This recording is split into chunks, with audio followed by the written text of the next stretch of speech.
ಎಷ್ಟು ದಿನಕ್ಕೊಮ್ಮೆ ನೀರು ಕೊಡ್ತೀರಾ? ಇಲ್ಲಿ ಒಂದ್ ಸ್ವಲ್ಪ ಡ್ರೈ ಲ್ಯಾಂಡ್, ಇಲ್ಲಿ ನೀರಿಲ್ಲ. ನಮ್ದು ಇನ್ನೊಂದು ತೋಟದಿಂದ ಇಲ್ಲಿ ಸಪ್ಲೈ ಮಾಡಿದೀವಿ. ಎಷ್ಟು ದೂರದಿಂದ ಸರ್? ಒಂದ್ 2 ಕಿಲೋಮೀಟರ್ ಆಗುತ್ತೆ. 2 ಕಿಲೋಮೀಟರ್ ಇಂದ? 2 ಕಿಲೋಮೀಟರ್ ಇಂದ ಇಲ್ಲಿ ನೀರ್ ಬರುತ್ತೆ. ಎರಡು ಗಿಡಕ್ಕೂ ಮೆಣಸು ಹಾಕಿದೀವಿ ಆಮೇಲೆ. ಈಗ್ಲೇ? ಈಗ್ಲೇನೆ. ಇದು ಫಾಸ್ಟ್ ಗ್ರೋತಿಂಗ್ ಇರುತ್ತೆ ಗ್ಲಿಸಿಡಿಯಾ. ಹಾ. ಅದು ಹಬ್ಬಷ್ಟರಲ್ಲಿ ಇದು ಬೇಗ ಗ್ರೋತ್ ಆಗಿ ದೊಡ್ಡ ಆಗುತ್ತೆ. ಎಕರೆ ಜಾಗದಲ್ಲಿ ಏನಾದ್ರು ಒಂದು ವರ್ಷ ಪೂರ್ತಿ ಆದಾಯ ಬರುವ ತರ ಪ್ಲಾನ್ ಮಾಡಿ ಮಾಡೋಣ ಅಂತ ಈ ತರ ಮಾಡಿದೀವಿ. ಗಿಡದ ಎರಡೂ ಬದಿಯಲ್ಲಿ ಒಂದೊಂದು ಹಾಕಿದೀವಿ, ತೊಗರಿನ.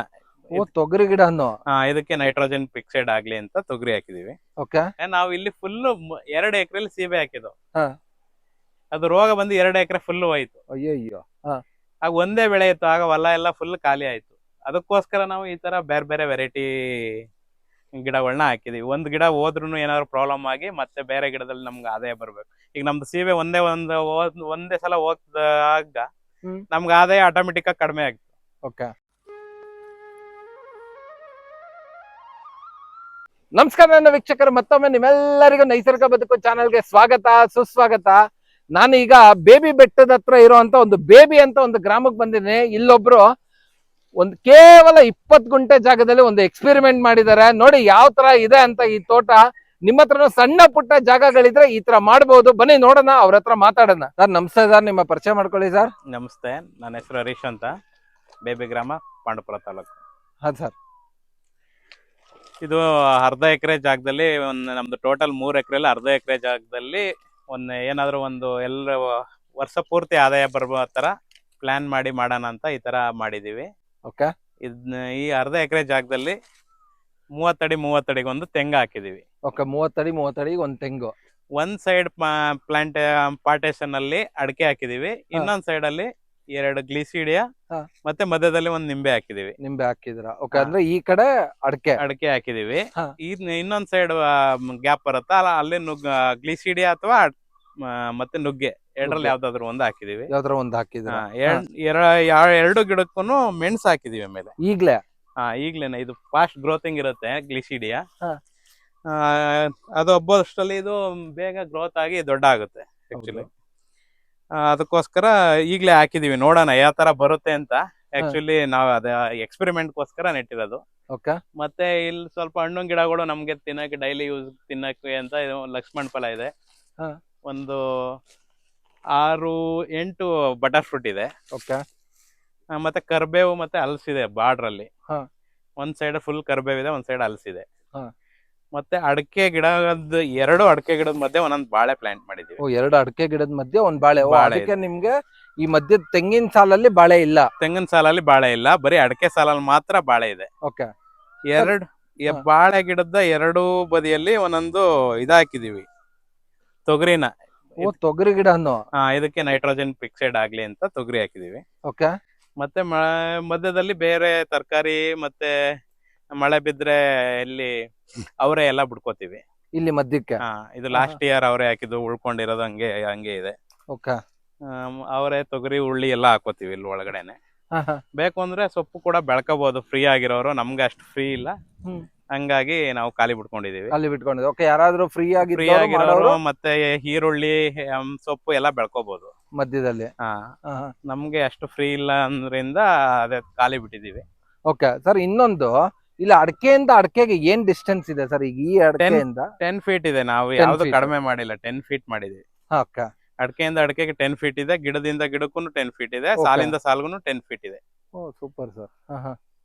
ಇಲ್ಲಿ ಆಲ್ರೆಡಿ ಬಾಳೆ ಇಳುವರಿನೇ ಬಂದ್ಬಿಟ್ಟಿದೆ. ಅಂದ್ರೆ ನಾವು ನ್ಯಾಚುರಲ್ ಫಾರ್ಮಿಂಗ್ ಮಾಡೋದ್ರಿಂದ ಎಲ್ಲ ಒಂದೇ ಸಮ ಈಕ್ವಲ್ ಆಗಿ ಬರೋ ಚಾನ್ಸಸ್ ಕಡಿಮೆ.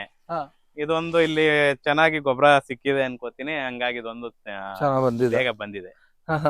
ಇವೆಲ್ಲ ಮಾಮೂಲಿ ಈ ತರ ಗ್ರೋತ್ ಇದಾವೆ ಸರ್. ಮತ್ತೆ ನೀವು ಇದಕ್ಕೆ ಏನೇನೆಲ್ಲ ಕೊಡ್ತೀರಾ ಸರ್? ಇದಕ್ಕೆ ನಾವು ನಮ್ಮನೆ ಇರೋ ದನಗಳು ಗೊಬ್ಬರನ ಎರೆಹುಳ ಗೊಬ್ಬರ ಕನ್ವರ್ಟ್ ಮಾಡಿ ಕೊಡ್ತೀವಿ ಅಷ್ಟೇ. ಮತ್ತೆ ಇಲ್ಲಿ ಗೋಕೃಪಾಮೃತ ಫ್ರೀ ಇದ್ರೆ ಜೀವಾಮೃತ ಮಾಡ್ಬಿಟ್ಟು ಹಾಕ್ತಿವಿ. ಹಾಕ್ತೀರಾ? ಅಂದ್ರೆ ನಿಮ್ಮ ಹತ್ರ ಒಂದು ನಾಟಿ ಹಸು ಇದೆ? ನಾಟಿ ಹಸು ಇದೆ, ಒಂದು ಜೆರ್ಸಿ ಜೆರ್ಸಿನೂ ಇದೆ. ಓಕೆ. Super sir. ಮತ್ತೆ ಇದು ಲಿಚ್ಚಿ ಅಂತ ಈ ಸಲ ಲಾಸ್ಟ್ ಇಯರ್ ಫ್ಲವರ್ ಬಂದಿತ್ತು, ನೆಕ್ಸ್ಟ್ ಇಯರ್ ಬರುತ್ತಾ ನೋಡ್ಬೇಕು ಇದ್ರಲ್ಲಿ. ನಲ್ಲಿ ಹಾಕೊಂಡಿದೀವಿ, ಬೆಟ್ಟದ ನಲ್ಲಿ ಮಾಮೂಲಿ. ಮತ್ತೆ ಬಾರ್ಡರ್ ಹಲಸು ಇದೆ ಅಲ್ಲ ಸರ್? ಹೌದು, ಹಲಸಿದೆ. ಎಷ್ಟ್ ಗಿಡ ಇದೆ ಸರ್ ಅಲ್ಲಿ? ಹಲಸು 10 ಗಿಡ ಇದೆ, 5 ವೆರೈಟಿ ಹಾಕಿದೀವಿ, ಬೇರೆ ಬೇರೆ ವೆರೈಟಿನ. ಓ, ಸೊ ಇದು ಆಲ್ರೆಡಿ ಈಲ್ಡಿಂಗ್ ಬಂತಾ ನಿಮ್ಗೆ? ಒಂದ್ 4 ಗಿಡದಲ್ಲಿ ಈಲ್ಡ್ ಬಂದಿದೆ ಲಾಸ್ಟ್ ಇಯರ್. ಹಾ. ಈ ಸಲ ಎಲ್ಲಾದ್ರ ಗಿಡದಲ್ಲೂ ಬರ್ಬೋದು. ಚೆನ್ನಾಗ್ ಬಂದಿದೆ ಸರ್ ಹಲ್ಸು ಸೈಜುನು ಚೆನ್ನಾಗಿ. ಲಾಸ್ಟ್ ಇಯರ್ ಈಲ್ಡ್ ಬಂದಿದೆ ಈ ಗಿಡದಲ್ಲಿ. ಈ ಗಿಡದಲ್ಲಿ ಬಂದಿದೆ, ಈ ಗಿಡದಲ್ಲಿ ಬಂದಿದೆ. ಹಾ. ಅಲ್ಲಿ ಮೇಲೆ 2 ಗಿಡದಲ್ಲಿ ಬಂದಿದೆ. ಮತ್ ಕರ್ಬೇವಿನ ಸೊಪ್ಪು ಇದೆ ಅಲ್ಲ ಸರ್? ಕರ್ಬೇವಿನ ಸೊಪ್ಪು ಇದೆ, ಸುತ್ತ ಬಾರ್ಡರ್ ಇದಾವೆ. ಅದೆಷ್ಟ್ ಗಿಡ ಇದೆ? ಅದು ಈ ಅರ್ಧ ಎಕರೆಲ್ಲಿ 20 ಬರ್ಬೋದು. ಓಕೆ, 20 ಗಿಡ ನಮ್ಮ ಹತ್ರ ಜಾಸ್ತಿ ಇದೆ. ಈ ಅರ್ಧ ಎಕರೆಯಲ್ಲಿ 20 ಬರ್ಬೋದು. 20 ಬರ್ಬೋದು.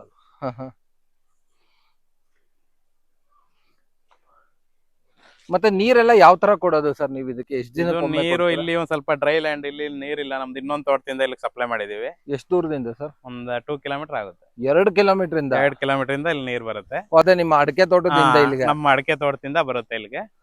ಇದಕ್ಕೆಲ್ಲ ಡ್ರಿಪ್ ಇರಿಗೇಷನ್ ಇದೆ ಇದಕ್ಕೆ. ಓಕೆ.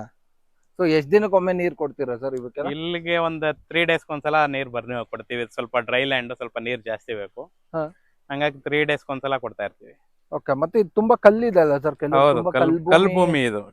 ಸ್ವಲ್ಪ ಬೆಳೆ ಬರಲ್ಲ ಅಂತಾರೆ. ಇಲ್ಲ, ಇದರಲ್ಲಿ ಚೆನ್ನಾಗಿ ಈಲ್ಡ್ ಬರುತ್ತೆ, ಆದ್ರೆ ನೀರ್ ಜಾಸ್ತಿ ಬೇಕು. ನೋಡೋಣ ಅಂತ, ಎಕ್ಸ್ಪೆರಿಮೆಂಟ್ ಮಾಡೋಣ ಅಂತ ಈ ತರ ಹಾಕಿದೀವಿ ಅರ್ಧ ಎಕರೆಯಲ್ಲಿ.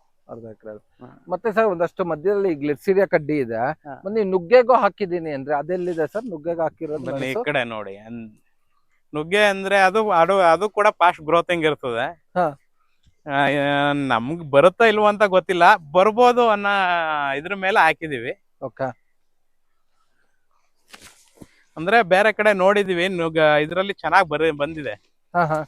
ನುಗ್ಗೆಯಲ್ಲಿ ಚೆನ್ನಾಗಿ ಬರುತ್ತೆ ಆಕ್ಚುಲಿ ಮೆಣಸು. ಅದಕ್ಕೋಸ್ಕರ ನಾವು ಎಕ್ಸ್ಪೆರಿಮೆಂಟ್ ನೋಡೋಣ ಅಂತ ಹಾಕಿದೀರಾ? ಓಕೆ. ನುಗ್ಗೆಗೆ ಏನ್ ಪ್ರಾಯ ಸರ್ ಇದಕ್ಕೆ? ಇದಕ್ಕೊಂದ 2 ಮಂತ್ಸ್ ಆಗಿದೆ ಅಷ್ಟೇ. ಇದು ಪ್ಲಾಂಟ್ ಮಾಡಿ ಈಗ ಒಂದ್ 20 ಡೇಸ್ ಆಗಿದೆ ಅಷ್ಟೇ. ಮೆಣಸು ಪ್ಲಾಂಟ್ ಮಾಡಿ ಈಗ 20 ಡೇಸ್. ಈ ತೆಂಗೆಲ್ಲ ಏನ್ ಪ್ರಾಯ ಸರ್? ಈ ತೆಂಗೆಲ್ಲ 2 ವರ್ಷ. ಅಂದ್ರೆ ನಾವು ತುಂಬಾ ಚಿಕ್ಕ ಗಿಡ ನೆಟ್ಟಿದ್ದು, ಮೊಳಕೆ ಕಡ್ದಿರೋ ಗಿಡನ ನೆಟ್ಟಿದ್ದು. ಓಕೆ. ಈಗ 2 ಇಯರ್ಸ್ ಆಗಿದೆ ಇದು ನೆಟ್ಟಿ. ಇದು ಅಡಿಕೆ ಎಲ್ಲ ಏನ್ ಪ್ರಾಯ ಇದು ಸರ್? ಅಡಿಕೆ ಎಲ್ಲ ಒಂದ್ 10 ಮಂತ್ಸ್ ಆಗಿದೆ. 10 ಮಂತ್ಸ್. ಓಕೆ. ಇದಂದ್ರೆ ಈ ಬಾಳೆ ಇವೆಲ್ಲ ನೀವು ಒಟ್ಟಿಗೆ ಒನ್ ಟೈಮ್ ಪ್ಲಾಂಟೇಶನ್ ಮಾಡಿ? ಬಾಳೆ ಮತ್ತೆ ಅಡಿಕೆ ಒನ್ ಟೈಮ್ ಪ್ಲಾಂಟ್ ಮಾಡಿರೋದು. ತೊಗರಿ ಎಲ್ಲ ಈಗ ಮಾಮೂಲಿ ತೊಗರಿ ಸೀಸನ್ ವೈಸ್ ಬರೋದು. ಹೌದು. ಆ ಸೀಸನ್ ಎಲ್ಲ ಹಾಕಿದೀವಿ. ಈಗ ನೆಕ್ಸ್ಟ್ ಸೀಸನ್ ಅವರೇ ಸೀಸನ್ ಬರುತ್ತೆ, ಮಧ್ಯದಲ್ಲಿ ಅವರೇ ಹಾಕ್ತಿವಿ. ಮಧ್ಯ ಅವರೇ ಹಾಕ್ಬಿಡ್ತೀವಿ. ಸೂಪರ್. ಮತ್ತೆ ಮಧ್ಯದಲ್ಲಿ ಇನ್ನೇನೆಲ್ಲ ಬೆಳ್ಕೊಬಹುದು ಸರ್? ಎಲ್ಲಾ ತರಕಾರಿ ಬೆಳೆಯನ್ನು ಬೆಳಿಬಹುದು, ಸೊಪ್ಪು ಬೆಳಿಬಹುದು. ಅಂದ್ರೆ ನಮ್ಗೆ ಅಷ್ಟು ಫ್ರೀ ಇಲ್ಲ, ಹಂಗಾಗಿ ನಾವು ಬೆಳಿತಾ ಇಲ್ಲ ಅಷ್ಟೇ. ಓಕೆ.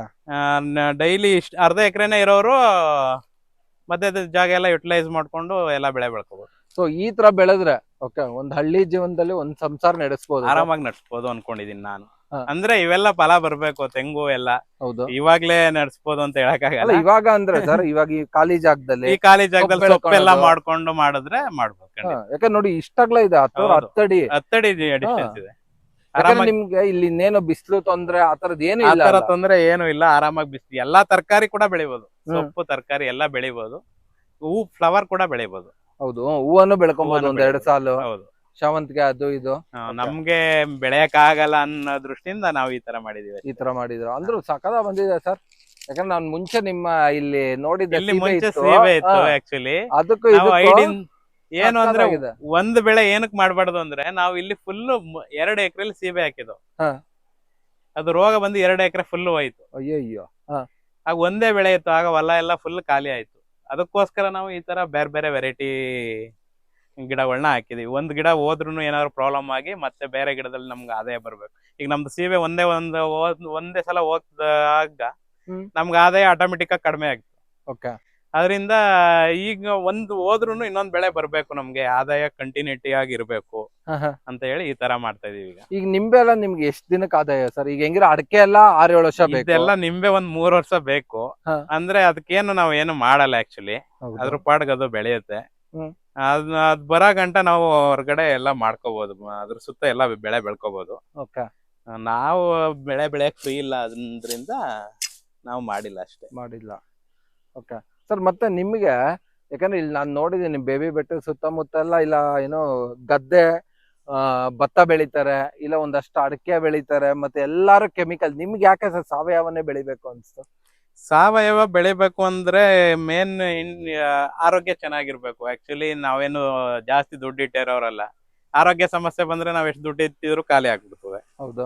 ಅದಕ್ಕೋಸ್ಕರ ಆರೋಗ್ಯನೂ ಸುಧಾರಿಸ್ತದೆ, ಮತ್ತೆ ಭೂಮಿನೂ ಚೆನ್ನಾಗಿರ್ತದೆ. ನಮ್ಮ ನೆಕ್ಸ್ಟ್ ನಮ್ಮ ಫ್ಯೂಚರ್ ನಮ್ಮ ಮಕ್ಳುಗಳಿಗೆ ಈ ಭೂಮಿನ ನಾವು ಬಿಟ್ಟು ಹೋಗ್ಲೇಬೇಕಲ್ವಾ. ಅದಕ್ಕೋಸ್ಕರ ಈ ತರ ಮಾಡಿದೀವಿ. ಸೂಪರ್ ಸರ್, ನಿಜಲ್ಲೂ ತುಂಬಾನೇ ಖುಷಿ ಆಯ್ತು. ಸರ್ ನೀವು ಅಗ್ರಿಕಲ್ಚರ್ ಬರಕ್ ಮುಂಚೆ ಏನ್ ಮಾಡ್ತಿದ್ರಿ ಸರ್? ನಂದು ಬೇಸಿಕಲಿ ITI ಮುಗಿಸಿ ನಾನು ಬೆಂಗಳೂರಲ್ಲಿ ಕೆಲಸ ಮಾಡ್ತಾ ಇದ್ದೆ. ಹಾ. ಅಲ್ಲಿ ಒಂದು 4 years ಕೆಲಸ ಮಾಡಿ ಅಲ್ಲಿ ಬೇಜಾರಾಗಿ ಬಿಟ್ಟು ಬಂದು ಇಲ್ಲಿ ಅಗ್ರಿಕಲ್ಚರ್ ಮಾಡ್ತೀನಿ. ಏನ್ ರೀಸನ್ಗೆ ಸರ್ ಬೇಜಾರು? ಏನ್ ರೀಸನ್ ಅಂದ್ರೆ ಅಲ್ಲಿ ವರ್ಕ್ ಆತರ ಇರುತ್ತೆ. ಅವ್ರು ಸಂಬಳ ಕೊಡೋರೇನ್ ಸುಮ್ನೆ ಸಂಬಳ ಕೊಡ್ತಾರ? ಹಾ. ಇಲ್ಲಿ ನೋಡಿ ನಾವು ನಮ್ ಇಷ್ಟ ಬಂದಾಗ ಕೆಲಸ ಮಾಡ್ತೀವಿ, ಹೌದು. ಇಲ್ಲ ಅಂದ್ರೆ ಆರಾಮಾಗಿರ್ತೀವಿ. ಹ್ಮ್. ಅಲ್ಲಿ ಅವ್ರು ನೈಟ್ ಬನ್ನಿ ಅಂದ್ರೆ ನೈಟ್ ಬರ್ಬೇಕು, ಡೇ ಬನ್ನಿ ಅಂದ್ರೆ ಡೇ ಬರ್ಬೇಕು. ಹೌದು, ಅದಂತೂ ನಿಜ ಬಿಡಿ. ಹಾ. ಹಂಗಾಗಿ ರಿಸೈನ್ ಮಾಡಿ, ನಾನು ಅಪಾಯಿಂಟ್ ಆಗಿತ್ತು ಆಕ್ಚುಲಿ. ಹಾ. ರಿಸೈನ್ ಮಾಡಿ ಹಳ್ಳಿಗೆ ಬಂದೆ. ಕೃಷಿಗೆ ಬಂದ್ರಿ ನೀವು ಕೃಷಿಗೆ ವಾಪಸ್. ಬಟ್ ನಿಮ್ಗೇನ ಆ ಡಿಸಿಷನ್ ಇವತ್ತವರೆಗೂ ಯಾವ ತರ ರಾಂಗ್ ಅಂತ ಅನ್ಸಿದ್ಯಾ ಸರ್ ಆ ನಿಮ್ಗೆ? ತರ ಯಾವತ್ತೂ ಅನ್ಸಿಲ್ಲ ಇಲ್ಲಿವರೆಗೆ. ಹಾ. ಯಾಕಂದ್ರೆ ಅಲ್ಲಿ ಕೊಡ್ತಿದ್ ಪೇಮೆಂಟ್ ಆಗ ನಮ್ಗೆ, ಅಂದ್ರೆ ನಾನು ಜಾಯಿನ್ ಆಗಿದ್ದು 2006 ಹಾ. 2006 ಜಾಯಿನ್ ಆಗಿದ್ದು. ಆಗ ನನ್ಗೆ 2400 ರೂಪಾಯಿ ಕೊಡ್ತಾ ಇದ್ರು. ಹಾ. ನಾನು ಒಂದ್ ದಿನಕ್ಕೆ ಖರ್ಚು ಮಾಡ್ಬಿಡ್ತೀನಿ ಈಗ ಆಕ್ಚುಲಿ. ಈಗ ಅದ್ ನಿಜ ಬಿಡಿ. ಹೌದು. ಹಾ. ಹಂಗಾಗಿ ಏನ್ ನನ್ಗೆ ಜಾಬ್ ಬಿಟ್ಟಿದ್ದೇನ್ ಬೇಜಾರ್ ಅನ್ಸಿಲ್ಲ. ಮನೆಯವ್ರಿಗೆ ಬೇಜಾರಾಗಿರ್ಬೋದು ಅಷ್ಟೇ, ಹಾ. ಅಪಾಯಿಂಟ್ ಆಗಿ ಜಾಬ್ ಬಿಟ್ಟಿದ್ದಾನೆ ಅಂತ. ಹಾ. ನನ್ಗೇನ್ ಬೇಜಾರಾಗಿಲ್ಲ. ನಿಮ್ಗೆ ಒಳ್ಳೇದ್ ಸರ್ ಆಕ್ಚುಲಿ ನಿಮ್ಮಂತವ್ರೆಲ್ಲ ಈ ತರ ಕೃಷಿಗ್ ಬರ್ಬೇಕು ಸರ್. ನೋಡಿ ಈಗ ನಿಮ್ ತಂದೆ ಅವ್ರದ ಸರ್ ಇದ್ ಜಾಗ. ಹೌದೌದು. ನೋಡಿ ಇಂತ ಒಳ್ಳೆ ಚಿನ್ನದಂತ ಭೂಮಿ ಬಿಟ್ಬಿಟ್ಟು ತಂದೆಯವ್ರ ಜಾಗ ಅಂದ್ರೆ ಏನು ಅಂದ್ರೆ ಏನಕ್ಕೆ ವಿದ್ಯಾವಂತರು ಬರ್ಬೇಕು ಅಂದ್ರೆ, ನೋಡಿ ಆ ಪಕ್ಕದ ಜಾಗದಲ್ಲಿ ಅದೇ ತರ ನಮ್ ಜಾಗನೂ ಇತ್ತು. ಹೌದು. ವಿದ್ಯಾವಂತರು ಏನಕ್ಕೆ ವ್ಯವಸಾಯಕ್ಕೆ ಬರ್ಬೇಕು ಅಂದ್ರೆ ಹ್ಮ್. ಇದಕ್ಕೋಸ್ಕರ ಈ ಜಾಗನ ಕೂಡ ಯುಟಿಲೈಸ್ ಮಾಡ್ತಾರೆ ಅವ್ರ ತಿಳುವಳಿಕೆ ಇರೋರಾದ್ರೆ. ಹೌದು, ಖಂಡಿತ. ನೋಡಿ ಫುಲ್ ಪಾಳು ಬಿದ್ದಿದೆ. ಇಲ್ಲ ಅಂದ್ರೆ ಈಗ ನಮ್ ತಂದೆಯವ್ರ ಏನೋ ಮಳೆ ಬಿದ್ರೆ ಹಾಕರು, ಇಲ್ಲ ಅಂದ್ರೆ ಈ ತರ ಪಾಳ್ ಬಿಡೋರು. ಇದನ್ನು ಅದಕ್ಕಿಂತ ಹೆಚ್ಚಾಗಿ ಎಲ್ಲ ಬೆಳೆಗಳೆಲ್ಲ ಬೆಳ್ಕೊಂಡಿದ್ದು. ನಾವು ಸ್ಟಾರ್ಟ್ ಮಾಡದ್ಮೇಲೆ ಎಲ್ಲ ಕ್ಲೀನ್ ಮಾಡಿ ಈ ತರ ಮಾಡಿದೀವಿ. ಓ ಸೂಪರ್ ಸರ್, ನಿಜಾಲು ತುಂಬಾನೇ ಖುಷಿ ಆಯ್ತು. ಸೊ ನಿಮ್ಮಂತ ವಿದ್ಯಾವಂತರೆಲ್ಲ ಮತ್ತೆ ಮರಳಿ ಗೂಡಿಗೆ ಅಂತ ಈ ತರ ಮತ್ತೆ ಬಂದೆ ನಿಮ್ಮಲ್ಲಿ ಇರೋ ಅಂತ ಒಂದಷ್ಟು ಜಾಗಗಳಲ್ಲಿ ಕೃಷಿ ಮಾಡ್ತಿರೋದನ್ನ ನೋಡಿ ನಿಜವಾಗ್ಲೂ ತುಂಬಾನೇ ಖುಷಿ ಆಯ್ತು ಸರ್. ಮತ್ತೆ ಈ ತರ ಒಂದು ಎಕ್ಸ್ಪೆರಿಮೆಂಟ್ ಮಾಡಿರೋ ನಿಜವಾಗ್ಲೂ ನನಗೆ ತುಂಬಾನೇ ಇಷ್ಟ ಆಯ್ತು ಸರ್ ಇದು. ಯಾಕಂದ್ರೆ ಏನ್ ಬೇಕಾದ್ರೂ ಬೆಳ್ಕೊಬಹುದು ಇಲ್ಲಿ ನಾವು. ಇದು ಎಕ್ಸ್ಪೆರಿಮೆಂಟ್ ಅಂದ್ರೆ ಇನ್ನ ಏನ್ ಬೇಕಾದ್ರೂ ಮಾಡ್ಬೋದು. ನಾವು ನಮ್ ಕೈಲಿ ಆಗಷ್ಟು ಮಾಡಿದೀವಿ ಅಷ್ಟೇ. ಹೌದು, ಇನ್ನ ಬೇರೆ ಬೇರೆ ಮಾಡ್ಬೋದು ಆಕ್ಚುಲಿ ಆಗಿ. ನೋಡಿದ್ರಲ್ಲ ವೀಕ್ಷಕರ ಯಾವ ತರ ಇದೆ ಅಂತ. ಕೇವಲ 20 ಗುಂಟೆ ಜಾಗದಲ್ಲಿ ನೋಡಿ ಎಷ್ಟೆಲ್ಲಾ ಬೆಳೆಗಳಿದೆ. ಸೊ ಮನ್ಸೊಂದಿದ್ರೆ ಏನ್ ಬೇಕಾದ್ರೂ ಬೆಳಿಬಹುದು ಅಂತ ಹರೀಶ್ ಸರ್ ತೋರಿಸಿದ್ರ.